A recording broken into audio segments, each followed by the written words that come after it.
So welcome to this lesson where we're going to take a look at the best practices for developing a front end, and also we're going to take a look at the workflow as well.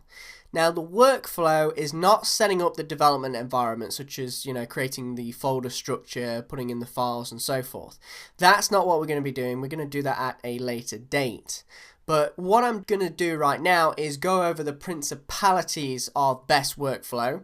That way, we can be more efficient at developing our front end. So first of all, I want to touch up on our best practices. And the first one is keeping the business logic away from the front end. If I was to reassemble this statement, what I would say is keeping the back end away from the front end. Now obviously you need an alliance between the back end and the front end because they both need to communicate with each other. And effectively the front end is useless without the back end and the back end is useless without the front end. The reason being is because typically the old way of programming was to connect to the database and then extract the data, and then in PHP or the server-side technology I would actually take that data and then I would print it out. So I would echo out, let's say, a load of anchors with the name of the event and so forth. And that's not what we want to do. We want raw data. We just want to work with raw data. The reason being is because this makes your application a hell of a lot more flexible. The problem is with procedural programming, like I've just explained, it's not very object-oriented, and so one little break, one little bug can bring down your entire front end. That is a calamity for a business, especially one that's running on the cloud.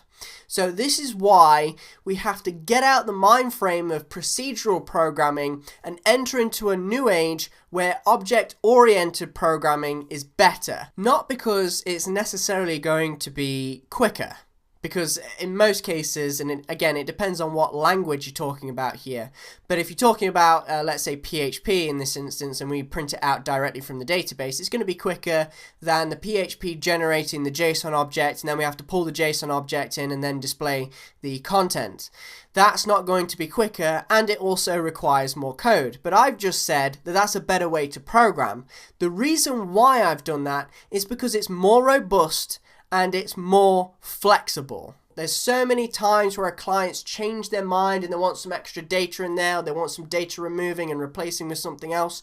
And guess what? If you're not doing things object-oriented, it's going to be very difficult, and it's going to lead to bugs, it's going to lead to errors, it's going to lead to anomalies. For example, things showing up in the database that shouldn't be showing up in there, blank tables, blank records, and all sorts of kind of crazy stuff. So it really is an important and imperative thing that we take a look at adapting our minds so that we can fit into a working environment. And don't forget, most big companies don't want somebody who can do everything in one go. What they want is somebody who is really good at what they do. So if you're good at HTML and CSS, and you just know a tiny bit of PHP, you don't want that procedural programming. You don't want all that PHP being shoved into your face. What you want is clean markup, readable markup that's easily changeable and stylable, and the back end can adapt flexibly to the front end. That's why we're doing what we're doing. That's why you keep the business logic or the back end away from the front end. So the next point I want to touch upon is simpler really is better. Whether it's everyday life or whether it's programming or designing, simpler is always better. And this is why companies are hiring you. Ultimately, they want a simple front end. This is a very, very simple best practice. It means that you need to take them to wherever they're going to go in the shortest amount of time. So for example, you get into a cab and he drives around 3 different blocks and you end up on the other side of the street. That's something that's not really what we want to do, but I see so many programs do it, and a lot of popular e-commerce programs do it. For example, we want to get to the products page or take a look at the categories, which is the most important thing to an e-commerce, yet it's buried away inside of menus and it's very complicated and things are all sort of shifted around everywhere. It's just so confusing to me why this isn't so so simple. And this is why companies are hiring you to create a custom front end, to get the job done in the shortest amount of time, so they don't have to spend hours and hours and hours trying to teach their staff to use your front end. Make it as simple as possible, but however, don't get it convoluted. We do not want to limit the functionality.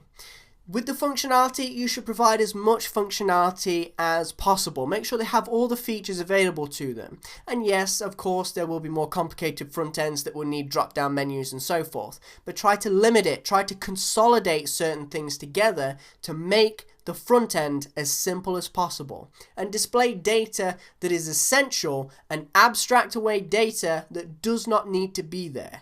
So the next best practice we want to look at is performance. And I know it can seem a bit of a contradiction, since earlier I said that your program design should effectively be object-oriented.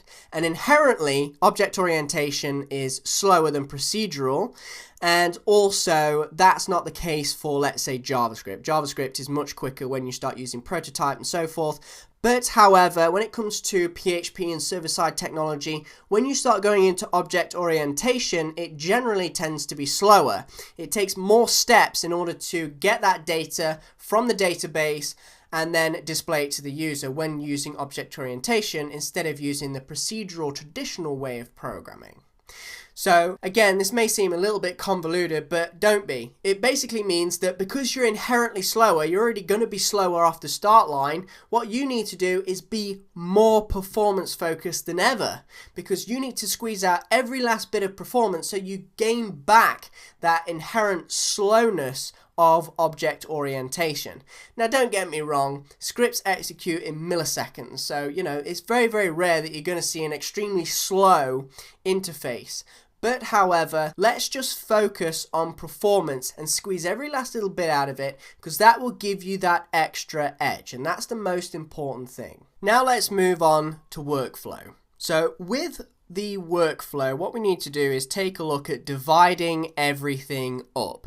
So what do I mean by dividing everything up? I simply mean that each page has its own directory and it has its own style sheet. Now that may seem like a very long-winded way to develop something, but in actual fact it's not. When you have to style something, you want to concentrate on that one specific thing. Well, you can't do that if you're trudging through a load of CSS that has nothing to do with what you're currently doing. So this is why it is so important that you think about the workflow, and with this workflow, it can save you hours, maybe weeks, maybe months. And again, it depends on the size of the project. But however, generally, when you are not being distracted by all the other code and just looking at the specific bit of code that you want, what you will find is you can work quicker and get the job done a lot better.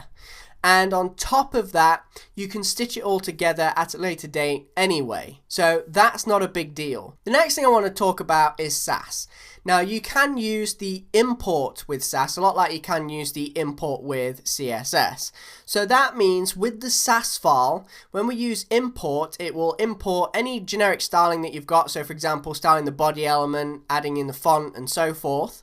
But then also what you have is the ability to transport and use the mixins and also the color values as well. So I can have one Sass file that contains the entire color scheme and contains all the mixins that I need and all the default styling that I need, and it can be shared with all the other Sass files. And that way it's going to save me a load of time. So thank you for watching this lesson, and I hope you can join me in the next lesson where we'll take a look at the design of the front end.